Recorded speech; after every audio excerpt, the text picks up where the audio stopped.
It's a great day to be a Coyote. Welcome, Coyote Nation, to another episode of Back to Pack Podcast, where we are going to be bringing you all of your favorite games, memories, and of course, discussion with our fellow Coyotes.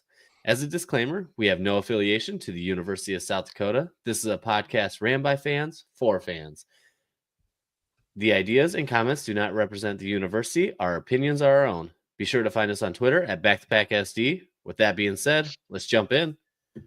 All right, so that timing of that text message was horrible. Right, I got a text right as I was reading the script, and I lost my spot, and it just all went downhill.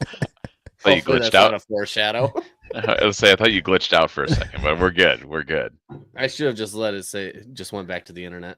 Right. And speaking of intro, man, we need some music or something. We got to spice this up a little bit. Oh, there we go. We need something. We used to have the music, but we changed formats, so we need to do something. I got some ideas. Let's see if I can figure it out. I've been thinking about that too, because I'll be honest, I'm tired of reading the script every time. Right. We could come up with something better than that. Say, I'm sure AI can read the script for you, right? There you go. I think I'm gonna play with CapCut. Let's get a highlight video or something going. There you go. I like it. Anybody know any bands, rock bands that could do an intro song for us? That'd be cool. That'd be fun. I like it. Oh yeah. All right, so we're back together, and we don't have a guest this time. No guest, no football season, no basketball season, but we're back. We're always thinking about the Coyotes. Well, spring practice started, so we might as well get back into, mid-season form. Yeah, finally we have some content, so let's go. It's bad though, because they started putting out those spring day highlight clips on Twitter, 30 seconds. My wife is so annoyed with me on this. I am drilling it down. It's on 0.25 speed, and I'm looking at all the players' numbers that are lined up out there. I'm pretty pumped though. Our boy Jacob Arope, friend of the show, was running with the ones. Ooh, how about that? Yeah, had to text him a congratulations. That's pretty big news. Red shirt. He's now a red shirt freshman. He's red moving shirt up. freshie. Yeah, on the left tackle spot. I was gonna say, you think about it, this is an important time for a lot of those young guys. The spring practice is, I don't think you're going to necessarily solidify a spot by any means, but this is really the first time you get to showcase yourself as a young guy. So, the spring practice is just a blip on the radar, but boy, it's exciting to hear the coaches and some folks talk about some of the young guys and the spring game or spring day coming up here too. That's always a fun time to see some guys in action too. Yes. And I can't stop thinking about the Blake Holden comment though, saying that they're throwing hands at practice. Oh yeah. When Grant said there's an opportunity for guys to show their skills, I was thinking also their fighting skills. Yeah. If you got whatever skills that you want to show Joey off, and Blake going at it at practice, that'd be fun to see. Oh gosh. I will say we're only on day 3 now. I don't think they're quite ready to start throwing some hands. Yeah, they're probably not sick of each other just yet. It's probably coming. There you go. That seems to be late July, early August activity, right? The beating up on the same guy day in and day out gets old real quick. He gets the best of you. Oh yeah. Hey, we got Yote fan in here. Oh, of course we do. He's back. We're the band's all back. Oh yeah, right. This feels good. I think we should hit on the spring game a little bit first before we jump into it. First things first. We're going to start posting about it a lot more on the Twitter page. Pending weather, because we all know South Dakota weather is either 70 degrees or -7 and snowing. Really no in-betweens. But as long as it's nice, we will be doing a back-to-pack tailgate before the family day. Is that what they're calling it? Yeah, yes. No longer the spring game. It's now family day. Mm-hmm. Seems to be the trend in college football now is that the spring games seem to have maybe started to go away, which makes me a little bit sad. That's us football junkies one time to get just to get a little bit of taste of what's coming in the fall. So it'll still be fun, right? It'll be good to see that. It sounds like they're doing like a skills showcase type deal, and kids will get to get involved and stuff. But I will say I'm a little bit sad that there's not a true like scrimmage type environment on there. I think the players enjoy it too. But Well, Yeah, they so are going to be Jake, what are running they doing? 7-on-7. Yeah, I was gonna say 7-on-7. So what do we got? No offensive line, no defensive line, No line. basically. Yep, No line. and yeah, that's what it really comes down to. So, I mean, that will be fun to watch. The big thing that everybody's obviously nervous about. Nobody wants the injuries to happen, and that's why a lot of colleges are going away from it. mm-hmm. But I tell you what, we had some fun with it last year. Yeah, we did actually. That was a good time. Yeah, so I think it'll be more fun this year. First of all, we've established a relationship with a lot of these football players, ones that have graduated now. Blake made a comment that we get set up. He might be bringing some of those graduated boys over to the back-to-back tailgate too. That'd be awesome. Who knows? Yeah, and for us, right, it's a relaxed kind of environment, and we got to meet a lot of families of these players last year, Jake, and that's cool too. Getting to meet family and friends of these guys, and it is, like I said, more relaxed environment. It's just it's supposed to be a family atmosphere. And I felt like it was last year, and this year it's going to be even more so because you've got the autograph session too for the kids after the. After kind of the festivities on the field. So that'll be cool. I think it's a great idea. Yeah. And I do want to touch on it just so everybody's aware too. Fortunately, my girls aren't going to be able to go, but it is all genders, K-8. So. Yep. Oh, right? Yeah. Good point. Mitch, I know yours is not quite kindergarten age, but next year. Yep. But yeah, it's anybody. And I tell you what, my girls are going to be disappointed when they find out because they were really excited to meet Speedy, otherwise known as Cron Adams. Yeah, say if your kids are like mine, any chance to go to the dome, they just think that's fun, right? Regardless of what's going on, even if we're just bopping around, and I think it'll be good. Like you said, it'll be a really laid back environment, and it should be fun to get to interact with a lot of folks that maybe you don't get to on game day just because you're a little bit more business like on Saturdays. So. Are you bringing the Blackstone, Jake? Let's check the weather. But we'll wait and see. Last year we were grilling. Oh yeah, we grilled. As long as you bring some Tiefenthaler brats again. I can get some of those. Those paired well. We'll see if we end up doing tequila shots with the 75-year-olds in the parking lot this spring game, but didn't have that on my bingo card last year, but hey, it was fun. And actually, I did check on it too. Last year, we got to meet Wade Abrams' family. Yep. And they're going to be coming back through again. Nice. I have a feeling a lot of families or players' families, take an opportunity to come to the spring game as kind of a good excuse to come visit, of course, your kid who's maybe far away from home, visit them in the spring. Obviously making a lot of trips in the fall, most likely if you're trying to get to a few games and things like that. So I would expect to see a lot of players and player family for sure. Yeah, and last year that was the big part of the crowd was primarily families, and I think this year, with the format and everything for the kids, I think they're trying to get more fans and families there. So, so I think it'll be good. All right, and I'm just taking a look to make sure I don't miss anything else here, but with it, just so everybody's aware too, doors open at 1. The team will be partaking in 7-on-7 drills first, and then individual skills competitions for an hour. Then it'll be followed by a youth clinic hosted by Coyote student athletes, anyone kindergarten to 8th grade. And then following the clinic, there will be autographs and I believe opportunity for photos and autographs. I thought maybe they've said something about lunch too, but I think after 1 they won't be doing food. No. But we took our daughters to the Women's Day.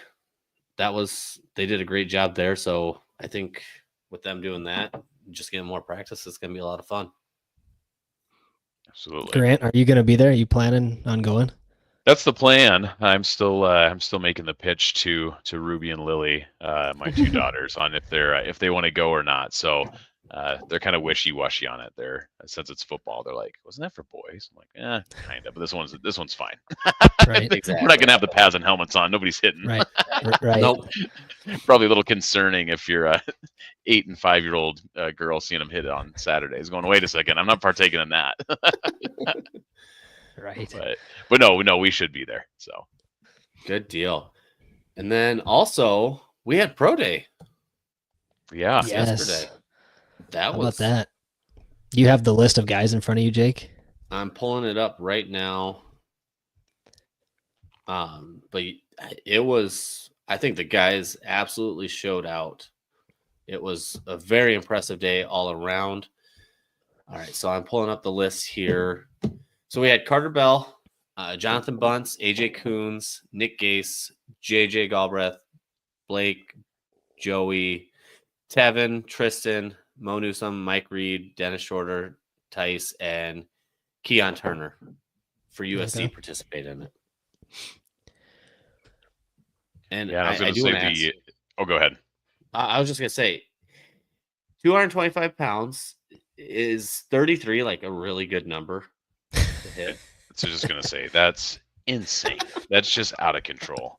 Like when I saw that number, it's like it literally looked like a typo. I think I saw Jay Elson had posted some results on Twitter, and it was Blake, right, who did that. I want to make sure I have that right. Yeah. Yep. So Blake Holden was the one who did 33 reps of 225, which is just insane. They said that would have been a top performer at the combine. He beat all other D linemen by 4 that competed in the combine. Yeah, and would have tied, I think, the top, right? Yes, that's what I had read as well. I can't confirm that. I'm just going off of Twitter, but I read that 33 was the top mark in the combine. Yeah. You can and I know he mentioned he wanted 34, and he was giving it all to try to get to 34. So oddly enough, a guy from Stony Brook actually put up 34 later that day. And I saw that come across Twitter because I know I saw his comment about wanting 34, and then later on the day I saw Stony Brook kid. I think he was an offensive lineman, maybe, or maybe even D lineman. I can't remember, but put up 34, which is absolutely insane. But yeah, Blake basically tied, and like you said, beat all the defensive linemen that went to the combine. Mm-hmm. And he did it in 1 minute and 5 seconds too. It's weird that I know that. I get it. I was just looking at Nathan Swaffer's post on it. I was gonna pull up the video, but the one thing I liked the most about that video is the entire team behind the glass. Yes. Yeah, and they were losing it, cheering him on, and I thought that was really cool to see. I was also curious, like I saw that same video, and I was like, the scouts must have directed that, because I thought it was so strange that they were behind the glass. Like I just assumed they'd be in the weight room getting to hype everybody up, but I'm sure they maybe want to pull those guys one by one and kind of evaluate that way. But no, that was super cool. I will say, obviously that was a closed event. I think just a limited amount of people were allowed at the pro day, from what I understand. But I talked to a few folks who were there, and same thing. They said a lot of really, really good feedback they got from all the scouts, right? A majority of them were NFL. I believe there's a handful of CFL scouts there as well. But it sounds like everyone was super impressed. Yeah. Yeah, and speaking of records, that was the best turnout we've had from a NFL scout perspective. I think we had 27 or 28 guys. That many NFL, and I think there was one from the CFL. So that set a record as well for USD as far as turnout from the NFL side. So, and we talked about this, I mean, throughout this season and just recently with our guests. Like, this is the classes keep getting better. The senior classes keep getting better at USD, and the talent level is increasing, and obviously winning, and it's drawing a lot more attention, a lot more eyeballs, and so I just think that this program, the trajectory is so good right now, guys. I mean, we don't know how good we have it right now. Mm-hmm. Yeah, and that's a good point too. You think about scouts; they have to prioritize their time. Just to your point, like, okay, Stony Brook is holding a pro day the same day as USD and however many other schools, right? So it's good because you have that recent success. So they're going to gravitate toward the top tier FCS schools, right? over some of the other, other FCS or maybe even group of 5 schools, right? Depending on what they're looking for or who they have interest in, what position need. But I heard there was to your point, I think 30 was the number I heard. I guess I don't know if that was total unique scouts 30. Or if that was 30 NFL scouts, but regardless, that's a record turnout for USD. So that was exciting to see. And I guess we'll see it come to fruition here at draft day, but it sounds like there's a couple guys who really rose their stock or put themselves on the draft radar that maybe weren't there. So, yeah, heard a lot of really good things about that. So that's great. That's great. So, yeah, I was just looking over everything just so we didn't miss anything. Galbraith jumped 38 inches. Just about to say that as well. That's insane. Yeah. I think that was a name, Galbraith, which is not surprising to this group, obviously, but that's a name that I heard increased his NFL stock significantly after yesterday.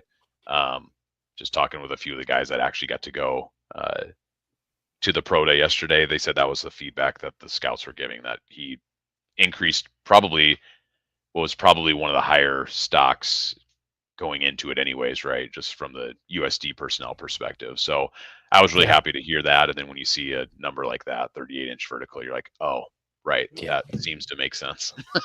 Yeah. And he didn't compete in the official bench press, with the rest of the guys, but I listened to the Yokecast podcast with John Thayer, and he interviewed him after the day. And he went, once the day got over, he went and benched for the scouts before they left, just to show him that injury is not, impacting him in any way. It's not a factor anymore. He's healed. So he did go bench after the fact for them, but didn't do it officially there on the record.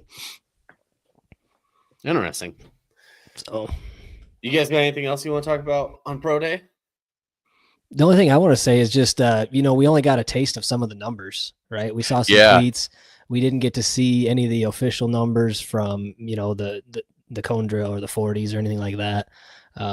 I would suspect that once those all become official, then those will start to come out, because I'm really curious on some of those numbers, and I was kind of disappointed to not get to see some of those, at least some raw ones from some of the, but as those become official, I would suspect that we'll start to see some of those numbers. Yeah, it seems like the ones that always catch your eye is the vertical, the bench press, and the 40, and I didn't see any 40s. Right. From there. So I'm sure college. Yeah. I saw a few 40s back in the day. No 40s yesterday, right? From the dome. So exactly. But yeah, that I'll be curious to see if they end up posting that or how that works. But I think you're right, Mitch. There's probably something that'll get posted at some time. But yeah. All right. So anything else? Nope.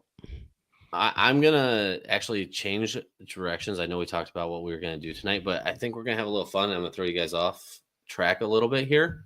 Perfect. Mostly because somebody else who competed at USD Pro Day in Hunter Deckers. Oh, now, boy. Do you guys know his story? Yes. I don't know that I know it that well. So actually, funny enough, him and Aiden were both recruited to Iowa State in the same class. They both signed the same year. And they were both set to compete for the starting position once Brock Purdy left. And during the season, Hunter won the starting spot and ran with it all season. But during the season, he was actually betting on games. Oh, yeah, that's right. Yeah. Mm-hmm. Now, from what I read, and I'm not going to go too specific because this is just what I remember, I don't think he actually bet on any Iowa State games themselves, but he did bet on college games. Well, with it, there was an illegal sting operation ran on both the campus of Iowa State and Iowa. Yep. And he was one of the players that was caught in it. There's quite a few on both sides. I think it ended up with like 30 to 36, somewhere in there overall. There was one Iowa State player that bet against Iowa State to win, so we won't get into that one. But with it, I want to talk about sports betting. This thing has been being thrown around a lot. If you guys are as much as the March Madness nut as I am, have you seen the commercial? Harassing players because your bet didn't go properly with prop bets and whatnot. Yeah. My question to you, how do you guys feel about sports betting at the college level? I'll let you go first, Grant. Boy, that's a good question. Like, you threw me a curveball here because I didn't give much thought to this before we jumped into it. So I think the obvious that every rational person is on board with is like, don't harass a player when he doesn't hit a total point over under, or does something like that's crazy person behavior, right? But unfortunately, that's kind of the reality of it, and we've seen that where players get like legitimate death threats, right? Like, and I guess maybe not even betting, but just even poor play in general. But obviously, gambling enhances that tenfold. So, I mean, for the 99% of people who are doing it as kind of something fun to do and stay engaged in a game, I think it's fine. But again, that 1% of people who are psychopaths and threatening players because a bet didn't go their way, like that's where it gets tough, where you're like, okay, maybe it needs to be taken out. Now, I will say, prior to NIL and stuff, there was also some, the gambling on games and the potential for a game to get fixed certainly went up, in my opinion. And I don't know, I mean, certainly it went on, but like, I don't know at what level that went on. But you think about a broke college student, I think about when I was in college and some of the football guys or basketball guys I hang out with, they were just as broke as I was, trying to scrounge up money to hit the bars and, pay the apartment rent or whatever. So yeah, somebody came to you and said, hey, I need you to, miss a couple shots or do whatever, and we'll give you 10 grand. That would be pretty enticing as a 19, 20-year-old. But those days may have gone away to a certain degree with, some of the NIL stuff that's going on. But I'll be honest, I was not expecting us to get into the conversation about point shaving. Yeah, right. Well, right. That's where it quickly goes, right? Right. Because that's always in the background. So, if you asked me this, Jake, a couple years ago, I would have been kind of against it. But with NIL, and these guys essentially being paid now to play, I mean, they're no longer amateurs. We've moved to the semi-pro level, and so I'm perfectly okay with the betting aspect on college sports. But what I will say is, I think the prop bets need to go away. I think if you eliminate the prop bets, and I've seen some chatter on this, on the internet in these last couple of weeks about this. And I would just say that if you eliminate the prop bets, which is your individual bets on players, whether that's, different statistics, like points, if you get rid of that, I think you get rid of some of the hatred that they receive. I don't think you'll ever get rid of that. I think that just the world that they live in now, and with social media and the money flow, I think you're always going to have that now. And unfortunately, they're going to have to deal with that, or try to just ignore it or whatever. But yeah, I'm okay with it. I just think the prop bets are too far. I think if you eliminate prop bets, I think that'd make it a lot cleaner and neater, and just a lot less of that drama. Yeah. And, and I was kind of going to branch them together for NIL and betting as a whole, because that's where things are at. There's been two different college athletes come forward after they lost their March Madness game, or leading up to it. First one was Coleman Hawkins out of Kansas State. Once they lost their Big 12 tournament game, he was on record. I mean, he was broken down, but he said that the online harassment got to him because of his NIL. Now, my thing with it, I do not advocate it. I'm going to say that right now. Do not personally message a player because they are playing poorly. But here's the thing, too. NIL opens that door for criticism. Yeah. Because this kid was brought in, the Kansas State kid, he was brought in on $2 million for NIL. And they went 500. Right. At what point do boosters go, I spent way too much money on this, and cause the market to crash? But then you got Ohio State, who wins the national championship and spent $22 million on their football roster, allegedly. And that gets into the whole NIL conversation, where it's like, okay, the pendulum swung so far one direction that you have to think that in the next couple of years it's going to swing back to the middle, where some of these dollar figures outside of football will start to come down. I think football is just a rat race to, everyone's just going to keep throwing money at that. But I think some of these other sports, I think you might see it come down a little bit. Yeah. Which, it'll be interesting. But I am going to jump back to the gambling just because I had another question to ask you guys to have fun with it. How do you feel about players betting? I have I have a what a lot of people think is a joking take on this, but I'm totally serious on it. I think, and you guys know what I'm going to say. If you're betting on your team to win, go for it, right? Thank you. Right? Go for it. Yes. If you're betting against your team, that's the definition. That's point shaving. That's point shaving, and integrity of the game's out the window at any level, right? But Yep.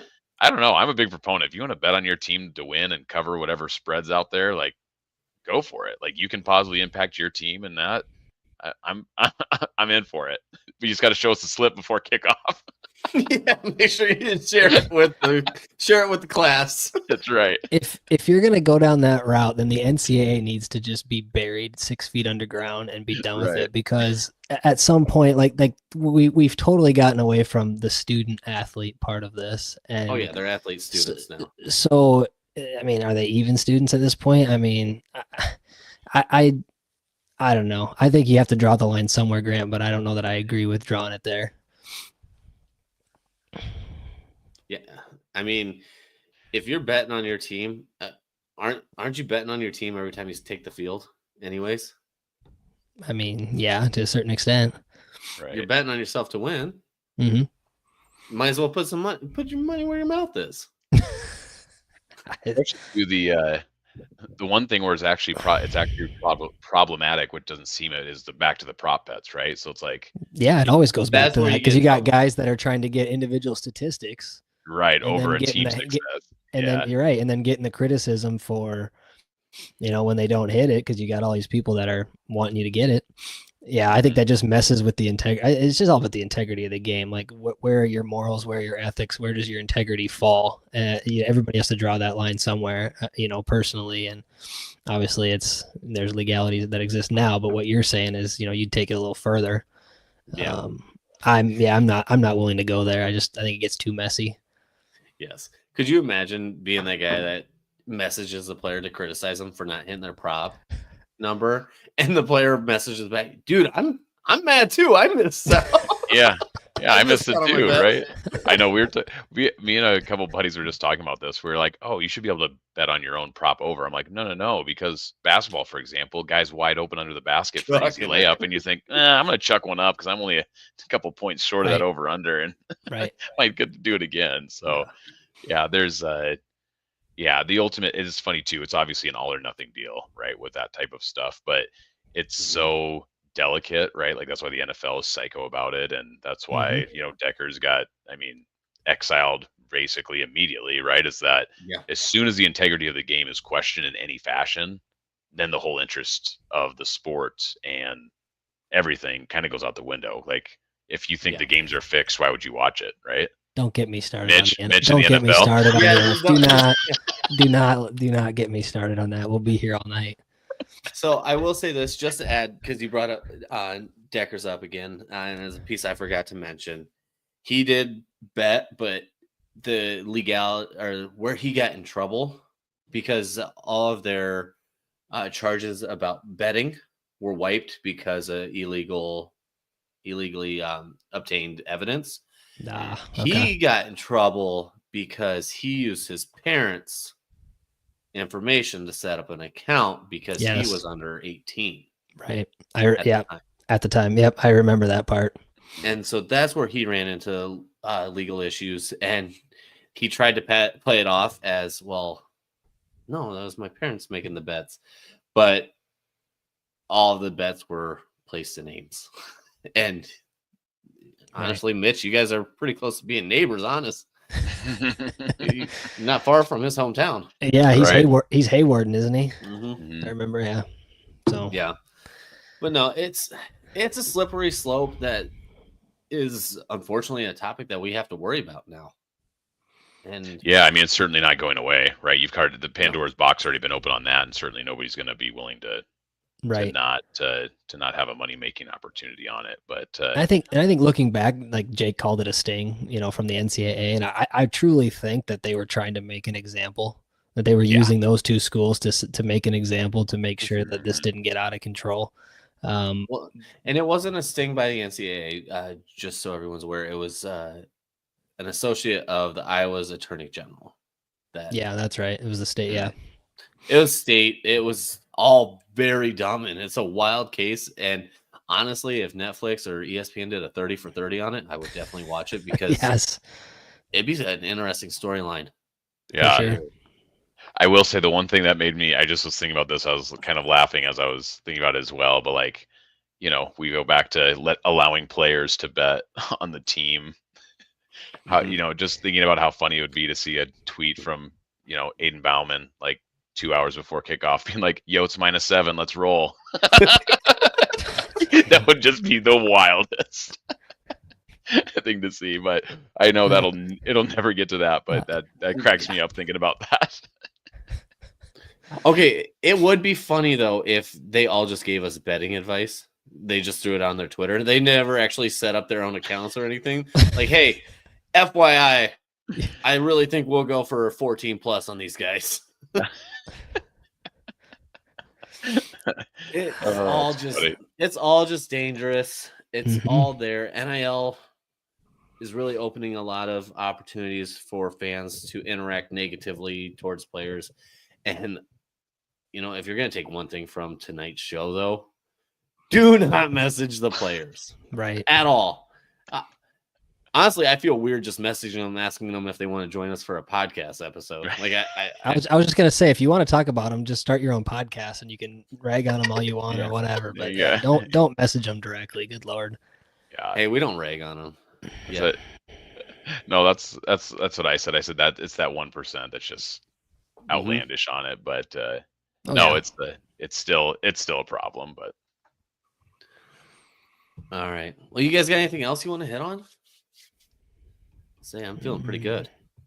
No, I don't think so. It's like I said, it is the time of year where I get a little bummed out because March Madness is. I mean, we're in the thick of March Madness, but college basketball's coming to an end, and I'm a big college basketball fan, but I don't have any interest in the NBA. I don't have a team that I follow or anything, so I very loosely follow MLB, but it's so many games, it's hard to get excited this early in the season. So feels like it's kind of the end of the sports year, at least in my opinion, right now. So, but looking forward to, of course, the off season, and we're now in an era where there is no off season with transfers and NILs and coaching changes. So it always keeps us on our toes. Exactly. How about real quick, Jake, Junior Day, the high school kids coming out last weekend. And then I think is there another one this weekend too? Mm-hmm. Yeah. From what I was told, there should be 300 kids between the 2 weekends. That's awesome. Yeah. There's been some fantastic talent that's walked through the door too. And they're being recognized quickly. I do think Coach Johansson and the crew wanted to wait for some of these guys to walk through the door and personally shake their hand and say, we want you to play at USD before they offered. So, again, follow very closely to Back to Pack Podcast and our 3 Twitter accounts because recruiting season. Yeah, that's where we're at. That's why I brought it up, is because we're in the thick of recruiting season now, and you're starting to see guys get offers, and it won't be long, and we'll start seeing commitments, stuff like that too. So I know these guys are just juniors, and I'm kind of, I love seeing it, but at the same time, I'm looking at the class before them, right, the seniors, and starting to look to see what commitments we start getting and stuff. So, but yeah, it's nice because this is a big deal, and I think it's a record turnout for us in that regard too, in terms of number of players coming for Junior Day. So, again, it's just that brand awareness, the program, the trajectory, everything we keep talking about. I mean, it's a snowball effect, and you're just seeing it, all the success. Exactly. And I mean, they're not just next door kids either. These kids, I've seen some Oklahoma kids even on this. And for the most part, these kids have to pay their way for this. Right. Mm-hmm. They're showing love once they get here, but this is not something we pay for. Right. Right. Where when you're coming on your official visit, we cover a lot of those costs. Mm-hmm. Good chunk of, and there was a good representation in the Midwest too. I mean, just kind of our normal footprint. But even some Colorado in there. Missouri and Kansas were big. Missouri and Kansas, there was quite a few. And your typical Minnesota, South Dakota boys, but yeah, no, it's really cool to see, and some of these kids, man, just the size. That's where I'm most impressed. Is just, I mean, they're juniors in high school. Like some of these kids, 6'4", 280, 6'4", 295, I think I saw, or 6'3", something like that. It's like, good Lord, they're juniors. They still have a whole nother year of high school. Hell, they have better beards than I do sometimes. It's unreal, man. It is. I think it's one thing, especially for recruits that are not from the area. I think it's so good that we get to get the turf down, because I mean, for so long, right, we're didn't always have the turf down, couldn't always do a junior day type thing. So I just think about that from, like, again, this is maybe too far removed now, but think about all the renovations we've done the dome. Like, I think for guys who are not familiar with the dome and come and see it, I think it's a pretty impressive thing for them to see. And I say that, the dome and, the SCSC next to it, like, everything's very new and very up to date. So I think that's an impressive thing for those guys to see, like, oh, this is legit. For exactly. But no, it's good. Keep an eye out for some posts this weekend on it. But I'm going to say it, I'm looking forward to tailgating for the family day. Just having a ride out there. As of right now, it's going to be 50 degrees with low winds. So I'll take that. That's a solid spring day. Mm-hmm. Yep. It was better. Last time it was blowing like 30 miles an hour when we were there. So right. Come out. The kids are practicing, getting ready to get in season shape. Come get your tailgate in season shape. That's right. Hey, tailgate's free. First come, first serve. Exactly. Our front row spots were perfect. I was there at 9 a.m. last year, front and center, right in front of the door, man. We probably won't be there at 9 a.m. this time with it starting at 1. But what? I will be. What do you mean? Oh, the flag will be flying at 9. Mitch, what are you talking about? All right, perfect. Well, hey, you know what? I think this is a perfect time to call it. So Sioux Falls, everybody guys. Have a great. Hey, we got a long ways to go. All right, you guys have a great night. Go Yotes. Go Yotes. See ya. Go Yotes.